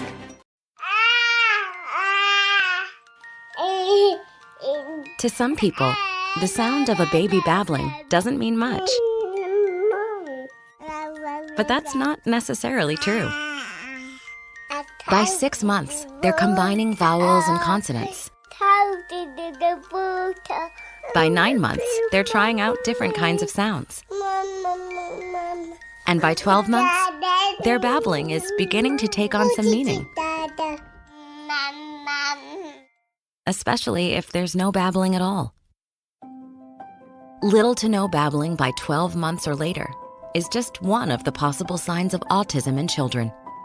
Early screening and intervention can make a lifetime of difference and unlock a world of possibilities. Take the first step at autismspeaks.org. A public service announcement brought to you by Autism Speaks and the Ad Council. The following is made possible by Dad. Why was the basketball court all wet? Because the players kept dribbling all over it. The dad joke. Corny, grown-worthy, but also one of the simplest ways to share a moment with your kids. Why do you have to be careful when it's raining cats and dogs? Because you might step in a poodle. And kids that spend more time with their dads grow up to be smarter, more successful. Can I tell you a cat joke? Just kidding. And, with any luck, funnier adults. Why didn't the skeleton go to the dance? Because he didn't have anybody to go with. Dad jokes rule. So take a moment to make a moment and give your kid a laugh. It's as easy as going to fatherhood.gov. Brought to you by the U.S. Department of Health and Human Services and the Ad Council. That's really funny. Call or text the show at 727-858-6650. Now, back to Q.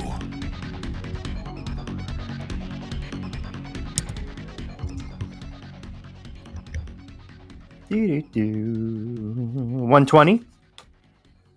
Oh no! Oh no! Oh no! Oh no! Oh no! Do we have to refresh? Do we have to refresh? Oh man! Hold on, I'm refreshing.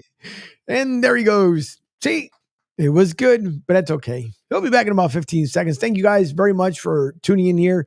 The Coastal Sports Network on Sports Radio 102.9 FM The Game. Don't forget, download the app, SR1029thegame.com, and he's back. Just like that in a flash. Quinones here. Let me tell you about my good friends over at Fresh Roasted Coffee. I didn't know I had a refresh there. I guess I should have done it during the break. That's okay. 127-278-58-6650. I saw my guy down in Florida This was earlier. I want to make sure I got Jovan. Let me get Jovan in there. Anybody that doesn't like WNBA, then you don't like hoops. It's good and exciting hoops more than the NBA. Jovan's going to come on tomorrow, by the way. Yeah, definitely. What was I going to say? Man, I don't often I was going to say my train of thought. So here's with our guy Andy Slater, famous down in your neck of the woods for Slater Scoops. Let me read this to you. Several weeks before Copa America final, Miami-Dade Police Director Stephanie Daniels made leadership changes, which included personnel in charge of security planning at Hard Rock Stadium. Whoopsies. 55 people were ejected. 27 arrests were made. And again, why would you do that when you know the event's coming around? Someone should have planned better. Yep. Just like another situation that's going on in the world, and someone else decided to show up. It's like, you do realize that was a major catastrophe fail on that person's behalf. And then you show up at a major event. Like, why? Why would you even do that? Yeah. Well, I think what happens now is I don't foresee I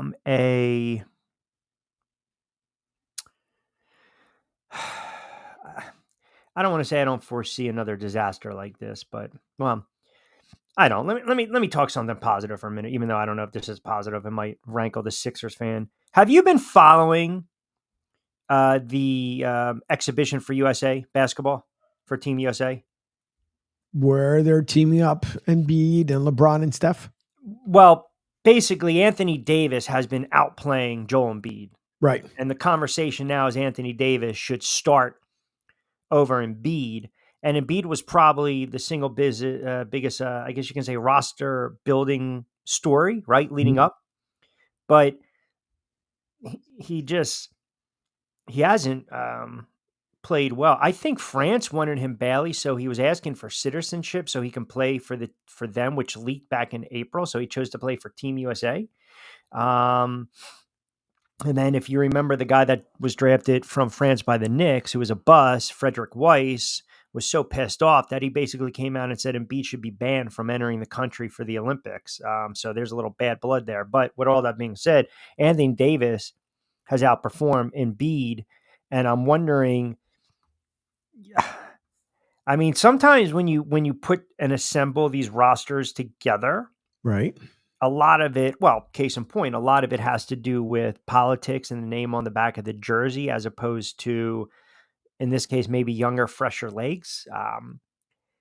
I think it's going to cause a little bit of a rankle if Davis starts to get more burn and he starts over Embiid. Now, listen, Team USA, they should, and I'll pull up the odds in a second. I mean, I said this is not would they win 105-79 against Serbia the other day? And they play really good defense. I give them that. But I think they're having a hard time finding some chemistry. And I guess the last thing you want to have to deal with is this team getting bounced, right? I mean, it would just be a horrible, horrible look. Now they're minus 500, and that kind of tells you that they're prohibited favorite right now in the Olympics. Canada is at plus 1,100. France is at plus 1,400. And by the way, if you're feeling a little feisty and you want to put some coin in the pocket, you got South Sudan. I don't believe you can name their roster at plus 30,000. And you also have Puerto Rico at plus 30,000. So if you know anything about the South Sudan roster and you got some odds and you want to, put some coin, some shekels in the pocket, plus 30,000. But point being, if USA loses, if they get bounced, if they don't win a gold, it's another friggin' disaster. Yeah, it is. It is. And if Anthony Davis is playing better than Joel Embiid, again, I'm not the coach, but if he's playing better than Embiid, not a Lakers fan, but regardless, you're representing USA. So if he's playing better, hey, listen, no harm, no foul. That's the way it is. I mean, we've seen Joel Embiid on good days with the Sixers. On bad days, we've seen playoff Embiid. We've seen regular season Embiid. So I guess what they're seeing over there now is playoff Embiid. Do you think Embiid has that dog in him Do you think Joel Embiid has that killer instinct? Now, when I say dog, I'm not talking about the DAWG is the nasty dog on the porch. I'm doing whatever the hell needs to be done to win. The DOG dog is more or less the laps, the lazy, no fight in them. Remember the dog that showed up against the Eagles in San Fran? The dog that showed up against the Eagles in San Fran. Yeah, remember you said that the 49ers took the Eagles for a dog walk? Oh, when San Fran basically broke the Eagles because the Eagles showed up yeah, they were the GOG that day. Yes, correct. And against Tampa, your Bucks. Yep, yeah. Okay. But whoa, slow down. You're in Tampa Bay, so therefore you're Bucks. I don't know why you take people be like, oh my God, he defected. No. Why do you take offense to it? I'm just saying you are based out of TV in Tampa Bay. I like to Bucks. Hey, listen, I mentioned it. I even mentioned it yesterday. How is it possible, Q? I'm here in Tampa. I swear I don't get it. Yeah. Talk to me. How do these fans not a jersey, nothing. The only time you ever, honest to goodness, the only time you ever see anything Bucks related. So next month, right around the middle of August, you walk into Walmart, you'll see Bucks gear, right? As far as like Bud Light, like the drinking Doritos aspect of it. The jerseys, you barely even see at all inside the freaking stores, and yet alone, like it's, in Philly, Jersey, Giants, you guys know it. It's the same way, right? Yankees, Giants. So now, even if we know like the Giants had an abysmal season, fans still wear the gear. When you can go down, they can come down here to Tampa, right, to watch spring training. You'll find Giants fans because they wear their Giants jerseys to represent the Giants here at a baseball venue. You're saying the Tampa Bay fan sucks. I'll say it are you saying the Tampa Bay football fan is a display / front running fan? And maybe, if I lived, when the weather's just too gorgeous, like I got to be honest, and you're going to hold me accountable. I'm going to get hammered for saying this. Whether I'm on that side or in Miami, if it's 85 degrees on a Sunday and the Giants are 1-6, I'll be damned if I'm watching the Giants. Hammer me right now. I'm going to the friggin' beach. I don't care. Hammer me right now. The weather's too gorgeous. So is it just, you have a fan base, but it's not a fanatical fan base? Because the other thing, Angel, how many colleges are down in Florida? Oh, a ton. And that's what it is down here. It's because of the college atmosphere. That's truthfully is the reason why it is what it is. USF, for example, you probably will see 2 more jerseys down here for USF than you will for Tampa. And it's huge. USF, UCF in the area, Gators, Canes. You name it, it's down here. My thing, and I guess maybe because of coming back from the Northeast area where we were you can't compare it though. No, that's an unfair comparison. Correct. You can't. But I'm going to I'll take my camera. If we end up going down over to the Riverwalk this weekend, I'll take my camera. I know my wife is listening. She's probably going to go bananas. I will literally walk 2 miles down the Riverwalk, and we are close now to camp. Not one piece of Bucks merchandise will you see. The Lightning you will see a lot more of. And if there was a basketball team here, matter of fact, you'll probably see more of the Tampa Bay Sun Football Club gear than you probably would of the Bucks gear. I just don't understand how you have a team here in your backyard. You can't fault them for that. You can't fault it's displaced fans. Florida has a lot of East Coast, a lot of New Yorkers flock down there. Yankees, Giants, Jets, Eagles, Cowboys, Washington. There's so many teams to choose from. Again, if you're the ardent fan and you sprout out a couple kids and you want to make them, fan of X, Y, and Z, you start them off young, there you go. But I just think there are just markets where I don't want to say it's not a legit fan base because that's not fair. You're basically, you can't speak for an entire fan base, but Jacksonville Miami fans, everyone hammers like Miami Heat, but like the Dolphins have a good fan base and maybe people want every arena to be sold out. But again, it's different if it's 40-degree weather in New York and Philly, and you're going to a game in October, November, a basketball game, seeing the Knicks or the Sixers. And if it's 85 degrees in Miami and you don't want to go, was it American Airlines, whatever the arena is now, you don't want to go to the arena to watch a game. I don't know, man. I'm at the point where, yeah, if you root for the team, you root for the team. I really don't care. I mean, because for me, I can't compare because, New York fan, it's like, these are your teams, no matter where you go, right? I mean, I've known people that have kind of flip-flop and switch, and then all of a sudden you move into a different area and you want to be that fan and this fan and that fan. It's a displaced market. That's all it is. You can't compare Florida when it comes to their pro teams and their fan base to, say, Chicago, DC, Philadelphia, New York. It's not a fair fight. No, it's a I knockout in the first round. Okay, I get that too, but then the now, of course, I'm going to take my licks too because obviously the Eagles have not showed up here in Tampa and gotten their heads smashed in by the Bucs. But at the same time, the funny part is that they will fill up Raymond James Stadium, and that's what I mean. Like if there isn't, even if you go to Atlantic City, for example. Now, let's take the Jersey Shore, South Jersey. We'll take it there, right? And you'll still get people to wear their stuff out there. Now, hold on. I don't expect for people. I can hit it with a rock. You're going to tell me my business, but go ahead. But no, it's the same way. Like, obviously, if we're at the beach, yes, I don't expect people to bust out of Jersey because it's already freaking hot. And now, and to also get back to your point as well. Yeah. When the Lightning were in the playoffs, this is when I first moved down here. Now, I had the mentality of it's freaking 92 degrees and you're wearing a sweater that's heavier than you right now.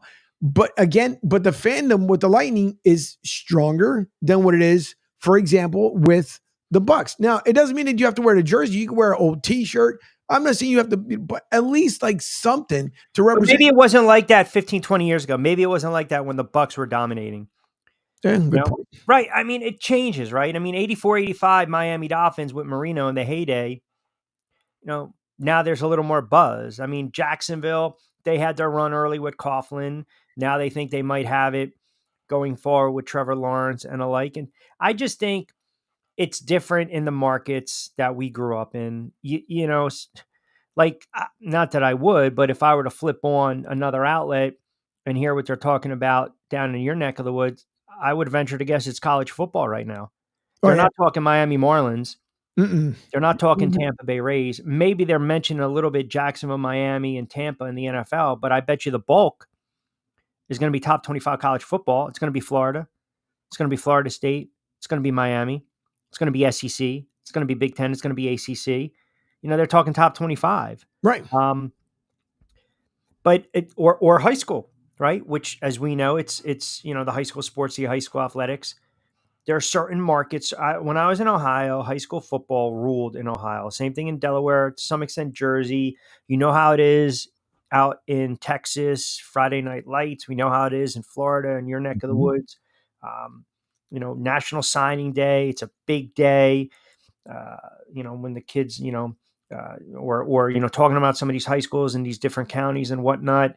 It's huge. I mean, I know like Nick Costco does a really good job with On3 Sports and Rutgers Wrestling. He's called high school football for years. I mean, I called high school football for years in this area. And it was on a Comcast channel. It was on Quinn Broadcasting, TV2. QBC, not to be confused with QVC, which was the home shopping network back in the day, but they would do a whole production. They had a production truck. We would do pre-post. We would do halftime stats, post-game, Friday Night Football in Cumberland County. So if you go down like the short points, you just keep going down like you're going to Delaware, Salem, Millville, Mike Trout, Millville, Violin, Isaiah Pacheco, Bridgeton, Bubba Harris. So it was huge. Thanksgiving, one of the longest running rivalries in the entire country in high school football is right pretty much not in my backyard, but yes, in my backyard. It's Millville Vineland. They've been, I think, 115 times they've met.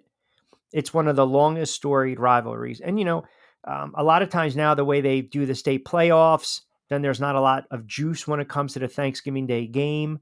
Not a lot to play for after the fact if you're already bounced. So, but point being, in different states, college and high school, like this area, because it is still Philly centric, New York centric, it is all about the pros. I'm sorry, no one's talking Stockton. Right. We're talking maybe Rutgers here and there. And when Costco comes on, and I like to joke with him because he's a Rutgers guy. So I can't really get on the fan bases.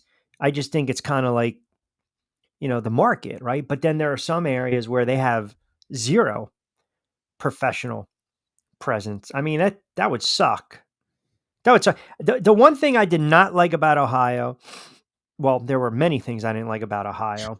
And as much as I give a shout out to cold beer and cheeseburgers, right?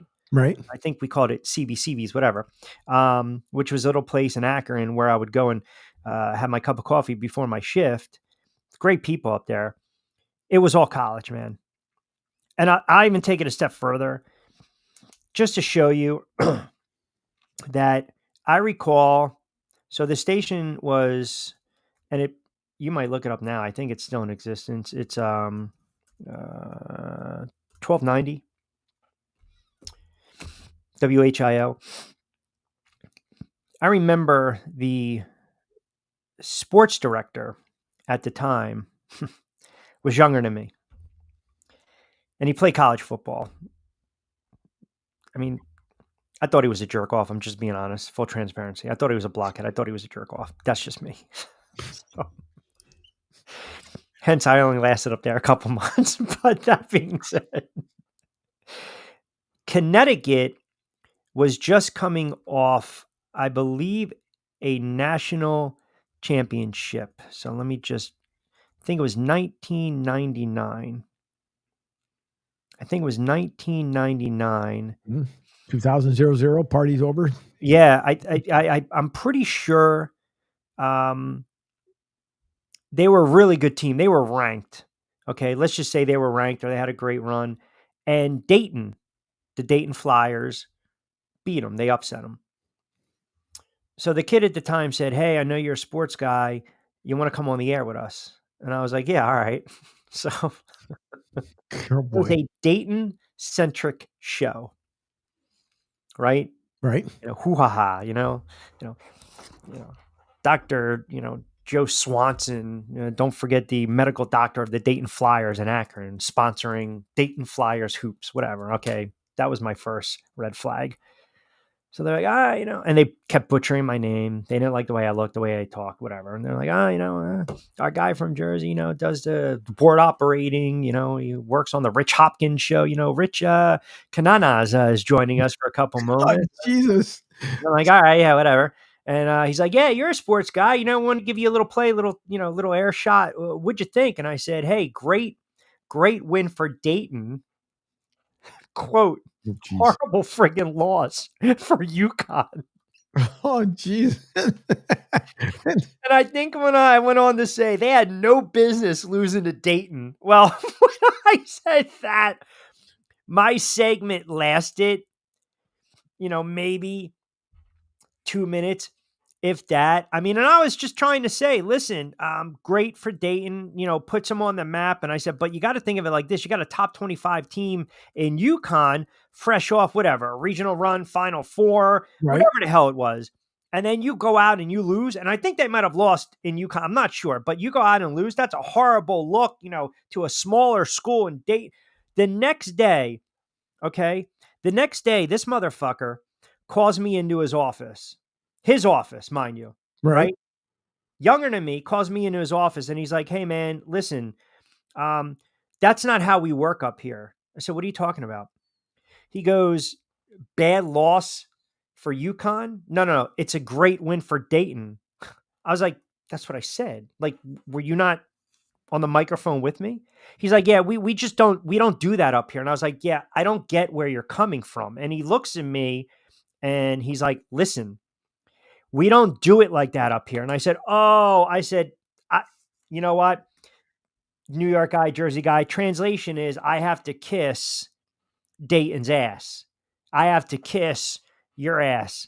So the level of my ass kicking equates to how much airtime I got. And he's like, pretty much. And I basically told him in so many words, fuck off. And I remember about 3 months later, I made my trek back to Jersey. I mean, I was up there for maybe like a half a year, but it goes to show you the small market level that you're overrun by college football. I went through the same stuff a lot in Delaware State.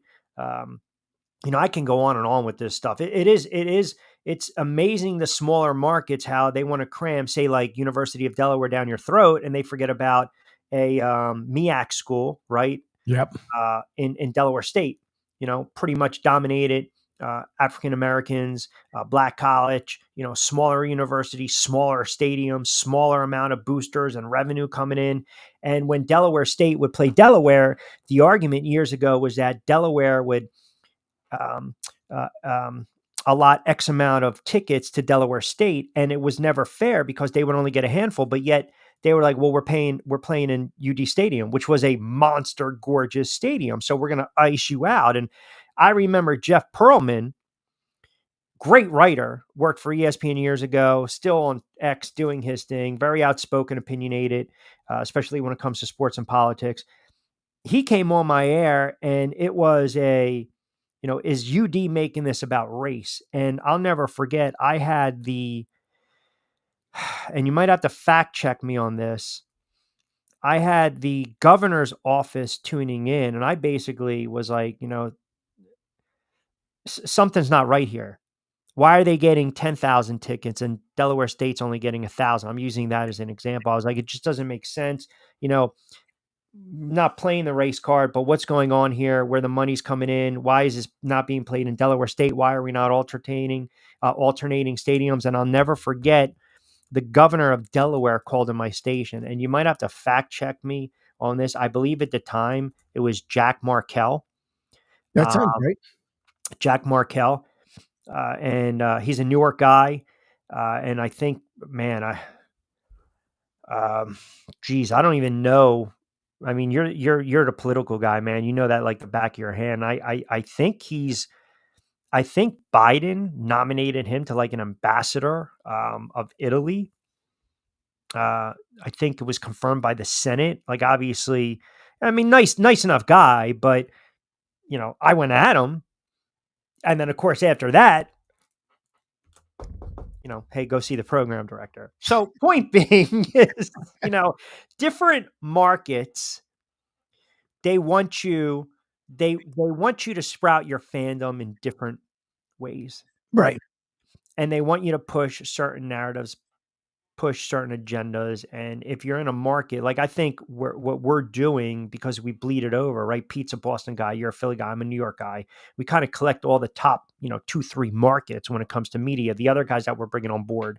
And now you got that displaced fan group that will listen in. But yeah, going back to your original point, without kind of going around the block here and there, and you kind of wound me up and got me started with the fan bases. It really depends on the state you're in. It really depends on if professional sports is dominated, if it's high school, if it's college. And then when you add to the fact that if you have local media outlets out there, they want you to push a certain narrative right with that. So I know we kind of went overboard. I know we're up against it. We got 15 to play with. We'll take our final timeout. We'll get in a little baseball as well on the other side. 1:45. Keep it locked into a Thursday edition Middays with Q. I've only had 3 cups of fresh roasted coffee. 727-858-6665. I was just thinking about that. I wanted a freaking cup of coffee myself. Yeah, along with mi hermano Angel Martinez behind the glass producing the show. 15 to play with. We'll take you up to 2. Hi, folks. This is Gerard Moynihan of Moynihan Lumber, and I would like you to know that our company has been selling Andersen windows for over 60 years. See the complete line of Andersen windows at any of our 3 locations in North Reading, Beverly, or in Plastown, New Hampshire, or at MoynihanLumber.com. Not completing high school is more of a social thing than it was an academic thing. Even though all these years have passed, I still had that longing to have my diploma. At age 30, Carissa finished her high school diploma. If you're even considering getting your high school diploma, you can do it. No one gets a diploma alone. If you're thinking of finishing your high school diploma, you have help. Find free adult education classes near you at finishyourdiploma.org. That's finishyourdiploma.org. Brought to you by the Dollar General Literacy Foundation and the Ad Council. Don't forget to get social with us. Follow Q at RichQ on Q. And now, back to Q. Yeah, 727-858-6665. I hope, by the way, 2 hours have just gone by. Got to remind everyone to start your morning off right. Pete Shepard Show, 7 to 10. And I don't know if, Angel, you mentioned this. I'm sure you mentioned this on your show, but that's a pretty nice get. Pete's going to have Chris Landry joining him. Now, will that be weekly during the NFL or college football, NFL/football season?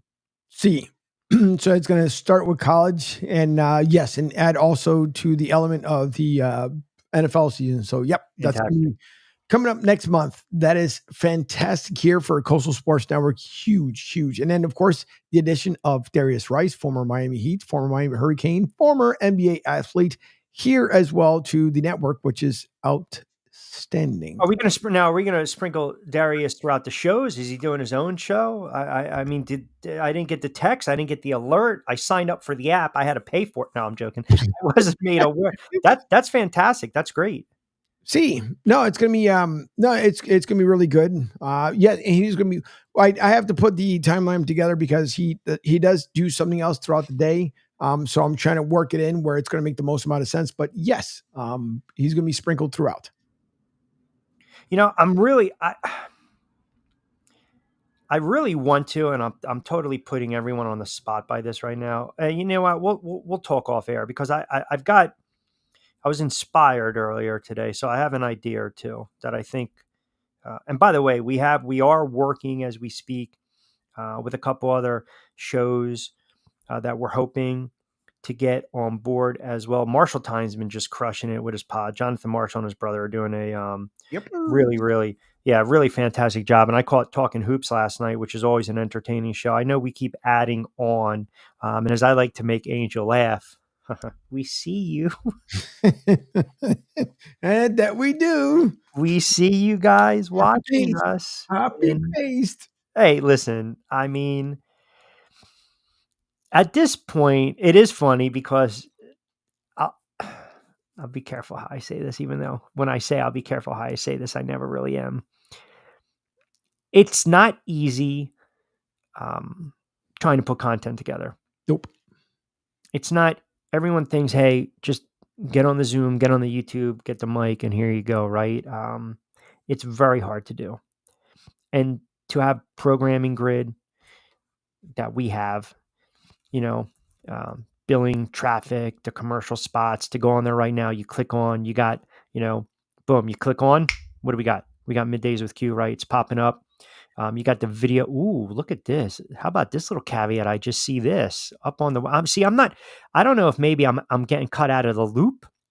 I think that might be it. Maybe my equity in the company is shrinking, but I just flipped on SR 1029 and I love it. In the dynamic lead on the website video component, here we are running through live. Fantastic. Look at the incredible shrinking Hermano behind the scenes. Yes. That's fantastic. That is a phenomenal look. But I say all this, I say all that to say this. It's a collaborative effort. We got some really good talent, really good host. Everyone is buying in. Everyone's on board. And we're just trying to give you guys a little bit, especially in the Florida market, right? Because a lot of stations, they'll do their national stuff. They'll mix in a little local here and there. But you're really getting, right now as it stands, 7 hours to start the day of live local programming, right? Because we're touching on what's going on in the community. We're touching on what's going on in Florida. And then obviously, because you got the Boston, you got the Philly, you got the New York, we're giving you I guess you can say the insight from our vantage point with those cities and those teams respectively. And it's very unique. It's extremely unique. And I think people are enjoying what we're doing. We're growing it organically. I'm not trying to make this a paid testimonial or public service announcement, but I think when you have different shows and a variety of different shows and hosts and opinions and talent and different viewpoints, and we have free reign to come on and express ourselves, that's extremely unique.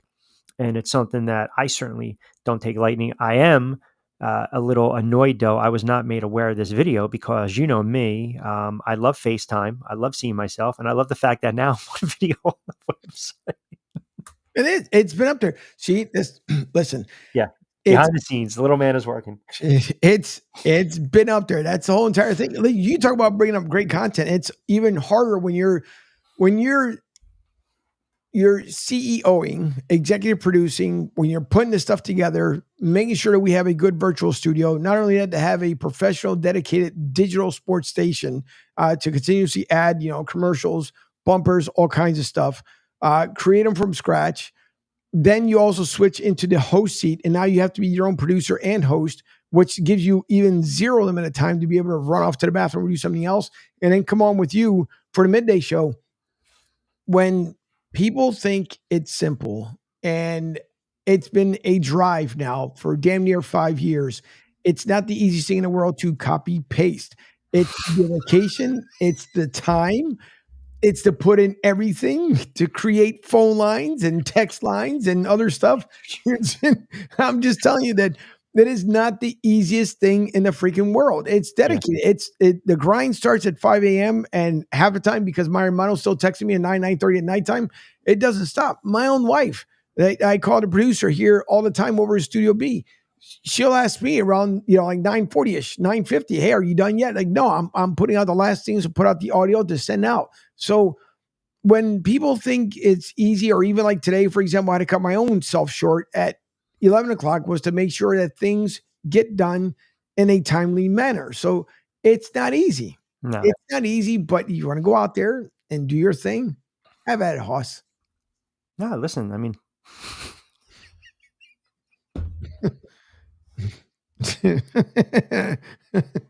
just saying. You're a piece of work. Tomorrow, Jovan Alford is going to join. By the way, I'm also, just to kind of give you an idea, I'm trying to get approval on a couple things. I'm working on a couple of former NFL players. Some of them now are coaching in the college ranks for them to come on during the NFL season. We are going to have probably a 2 to 3 segment, more or less a back your play edition of Middays with Q, with the gambling element as well for college football and also the NFL season. So I'm working on a couple handicappers for that as well. And we got a lot of stuff cooking. So we're having a lot of fun with it. Second half of the baseball season underway mañana. So what I'll do is I'll actually give you the plays tomorrow with a clean slate. Looking some futures, if you will. Newest edition, by the way, of BYP is up on Sports Radio 102.9 FM, The Game, Southwest Florida's newest game in town, part of Coastal Sports Network. Also on my YouTube channel, Rich Q on Q. Lloyd and I actually crammed in the NFC East. We were looking at the win totals and the numbers, and it's about a 20, 25-minute pod, so definitely check it out. Subscribe as well. Spotify, Amazon Music, and of course, download our app, Sports Radio 102.9 FM, The Game. But it's interesting because I'll talk more about this tomorrow. I know we're closing it out. I believe the NFC East is going to be the most compelling division in football because the 3 head coaches that I've been talking about ad nauseum are all on the hot seat. Yep. As we know for a fact that Mike McCarthy's on the hot seat. I think if we're saying lukewarm, maybe hot, Brian Daboll. But contrary to popular belief and what others have said and are saying, I believe behind closed doors, the Philadelphia Eagles are watching closely how Nick Sirianni conducts himself this season, how he plays well with others, i.e. the coordinators, and if he can inspire Jalen Hurts. And if this team plays well, we're not going to talk about it, right? We're not going to talk about the negative of it. Well, we're always going to pinpoint a negative here and there. But man, if they're 1-4, 1-5, and I can come on the air, we can crank up throw the match. I make no secret my disdain. I just don't. He might be the nicest guy in the world, but I look at him and I just can't stand him. I just think he's a friggin' clown, Sirianni. So yes, I go on the record, by saying if they're 1-4 or 1-5, and I can just ready, just keep throwing. It's going to be fun to watch. Now, if they're 5-1 and Saquon runs for $170 against the Giants, then I'm probably going to have some serious egg on my face come that Monday. Yeah, right. I would agree because I think what he would hear come at 1-4. Get nothing. Nothing. You lose. Good day, sir. Nothing. That's a great movie, by the way. Sure is. Unbelievable. Sure is. No, I would agree because again, Nick Sirianni, he knows he's on a hot seat with the fans. Are you kidding me? He doesn't have to worry about management because Jeffrey Lurie is going to put his ear to the ground out there in Philly and be like, You think so? You really think so? Yep. Good. Remember when Chip Kelly came in and that's a different animal. It doesn't matter. It doesn't matter because you got to, listen, you have Dougie P who has won the only Super Bowl championship in Philadelphia. And the next year he's freaking gone. Why? Because they wanted him to be the yes man. How do you tell somebody that two years? Didn't they made the playoffs the following year? They lost to the Saints. So but to your point, shelf life, your point, he won something. Sirianni got them to the Super Bowl, and then they didn't show up against your Tampa Bay Bucs. Yes, and that's why I say they're not mine, because the Eagles are yet to come down here and actually do something with the Bucs, number one. But no, you can't. He's on a hot seat, period. He that's the way he ended the season. That's the way he's starting the season. It's going to be on the hot seat.